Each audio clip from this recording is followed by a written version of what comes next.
May peace be upon you, fellow Earthlings, glad you're here. Today we're going to be doing something a bit special I haven't done yet on this channel in order for me to remember my receipts, because I'm always afraid of losing them. So we're going to be cooking, as far as I know, Moroccan dish called bastila. It's a super tasty meal, non-veggie. You can eat it hot or cold, morning, noon or evening, as a snack or as a main dish. It's some kind of a passepartout.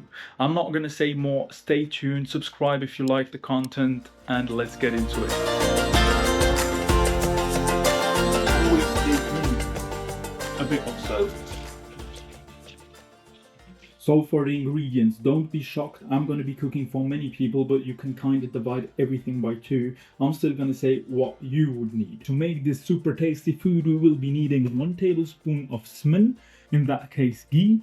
Could also be butter, it works pretty much the same.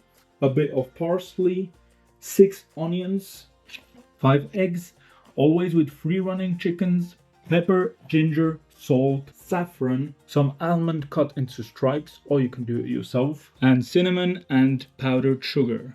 We'll be using some Tunisian Brik. I don't really know how to say it, but it's some very thin rollable dough. Chicken and oil. Usually I like to use olive oil, but for this dish it's better when it's something a bit more neutral in the taste.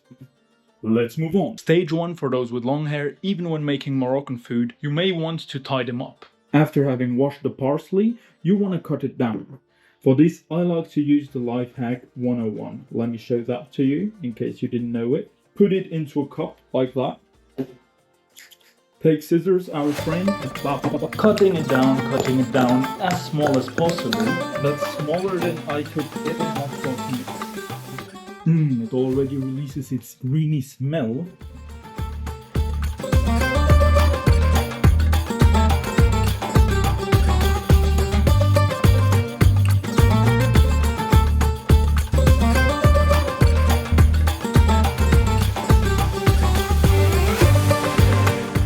Fill it up with water until it's a bit above the ingredients, as you see here.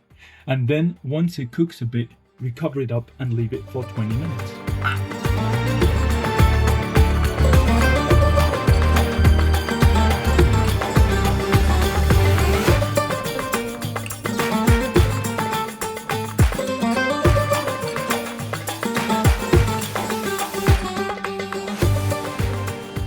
After 20 or 30 minutes, you can check on it, and it should be ready.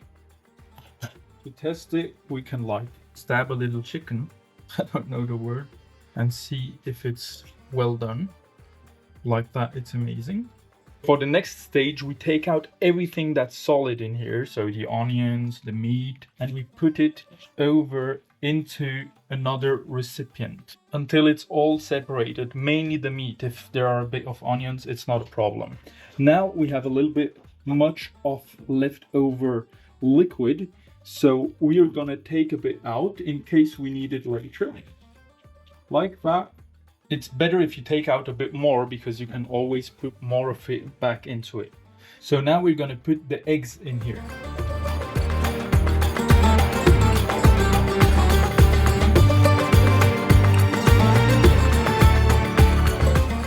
Here you see it's a bit much already. With the liquid, we keep it at maximum level and always swing or whip, I don't know how it's called. Always observe it and mix it a bit so it does not get burned until it mixes well with la salsa. So once the eggs are well cooked and mixed, it should look a bit like that. And then we can put back the meat that we took out earlier into the eggs. Be careful to not put too much sauce in here, because as you see when we return it, you don't want there to be too much sauce. And then we mix it all up like that. Careful, take everything from all down there and put it up. Very good.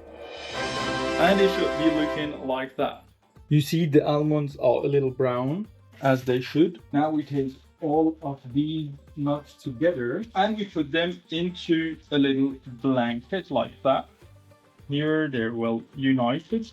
Put this together to form a small little ball like that. And now we got this, we only need a hammer. We are going to put this on a little penguin faced plateau. I hope you got one like this, otherwise it won't work. And then we hit this. And you turn it a bit. This will give you the exact chunks that you are looking for. Always use everything, never waste food. And if you need to make some last little work, you take this side and you go like that. So you really hear it crunching under your fingers. And here we reach a pretty good level of small almond chunks. Now we put the powdered sugar into here. This is to put into the pastilla itself, and this will be as a topping later on. We want to have it very thin, so we use a net very well. And we also add a little bit of cinnamon, not too much. Then we mix it all up, and we can put it all into the egg and chicken. Mix it up. Here you can taste it. It should be a very little sweet, but not too much. Now that everything is ready, it gets to the real fun part. Inside of the package, you'll find it like this. It's important that you leave it a bit in the plastic afterwards because this gets dry very fast. We will be cutting it in halves. You see where's the middle approximately, and you just here, you can cut it like that. Then you're putting one over the other and you put them into the plastic in order for them to be safe from the air and not get dry. Now this is not necessary, this is a tip from my side.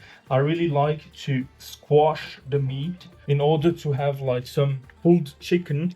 Then you have some kind of a mass that we can use in a more practical way. So now we have squashed it into pulled chicken, so you see it's really like a pasta. Here we have some margarine and oil prepared, and now we want to take a bit of it. So yeah, it gets a bit messy for the hands, and we'll put a bit of it onto the table. This will be our working space. Maybe add a little bit more so it really sticks well to the table. And then we take one of the thin layers of the dough. Here you see it's really thin. You gotta find something a bit like that. And we put it like this. You see it sticks to the table. Then we put a little bit more on it so it sticks again. Fold it over one time. This you really can decide more or less the size you want to have of the triangle again. Now I'm rather going for something a bit smaller, a bit thinner. Here you can get over it again like this. And now why did I tell you to squash the chicken in order to get some kind of pulled chicken? Because it's way easier like this to make little triangles, so you can really shape it how you would want the final result to look. You see, they want a little triangle like this. And now you have to pay attention, very careful. It's not so hard, but just you really have to understand what we're doing here. We are trying to take this edge and put it, align it over here, you see, up like this. Now it's over here. Now we want to do the same and align this outer edge with this side, like this. Now we want to align that one with this.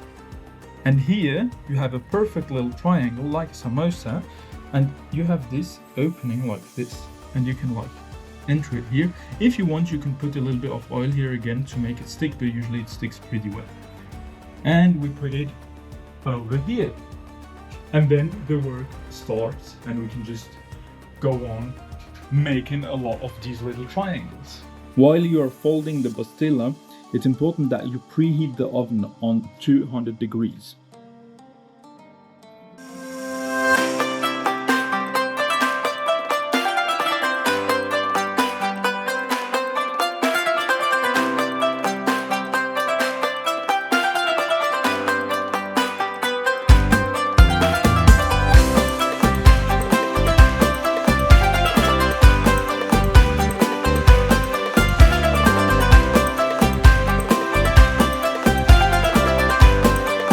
Then we put them in for 20 minutes on 200 degrees preheated oven. If you happen to make many layers at one time in the oven, it's better to put it to the air feature and put the heat down to 180 degrees approximately.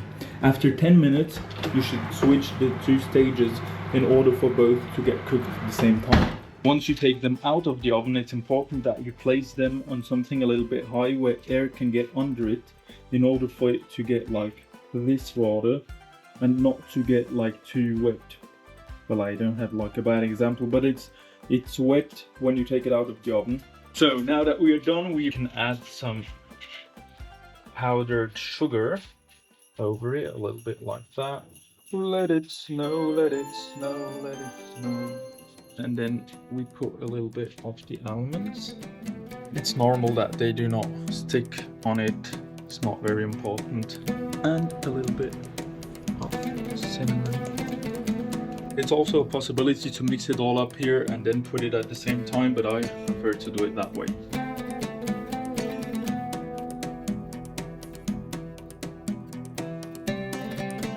Well, we're not a professional studio here, but trust me, if I had the lights, it would look great, and it is super tasty.